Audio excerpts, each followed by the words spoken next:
With the price of gas, more and more people are getting out of their mid-sized SUVs and getting into small car-based SUVs. This is Nissan's first entry in its existing market. Unfortunately, Nissan's been real late to the party. The Nissan Rogue is finally out after competitors have been out for quite a long time. Like those competitors, the Nissan Rogue is based off an existing small car platform, in this case, the Nissan Sentra.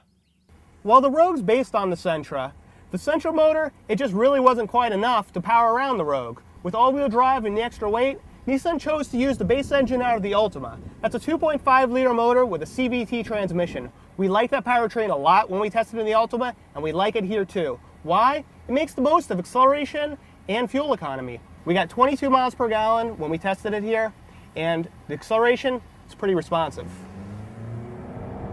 Some may complain about the revs staying high often. This is something that a lot of CVTs do. But it really isn't too bad here because the engine's fairly refined.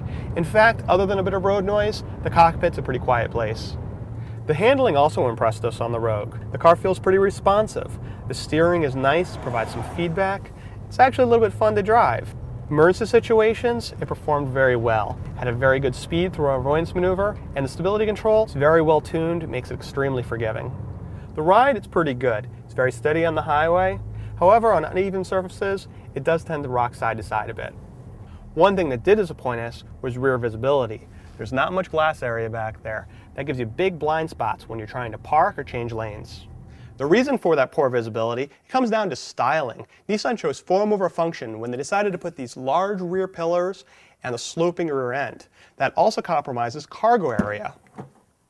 That's not to say there's not some cool features here. This compartment makes a great place to stow your groceries. Where there is a lot of room is in the rear seat. There's decent knee room, head room, very supportive cushions, elevated cushion for good thigh support. It's pretty comfortable here.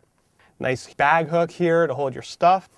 And better still, access is really easy through the large door openings. The front seats are supportive and pretty comfortable. There's a seat height adjustment, but it doesn't go very low. So if you're tall, you might lack a little bit of headroom. If you're short, you'll like the ability to get the seat up nice and high. The interior materials, they're pretty nice actually. The only thing that lets it down is this headliner. It's a little bit too much like cardboard. Storage is pretty good, especially this glove box. It's absolutely huge. There's tons of room for your stuff in there. The controls, they're all pretty simple. Nice round knobs. The steering wheel's got great controls here. There's paddle shifts here, which make the automatic transmission, it's a CVT, but it makes it work like a fixed gear automatic. So you can manually shift it. There isn't much point to that. The CVT, it works fine on its own. While Nissan may have been late to the party in making a small car-based SUV, the Rogue is a welcome addition to this segment that's quickly becoming the new family vehicle.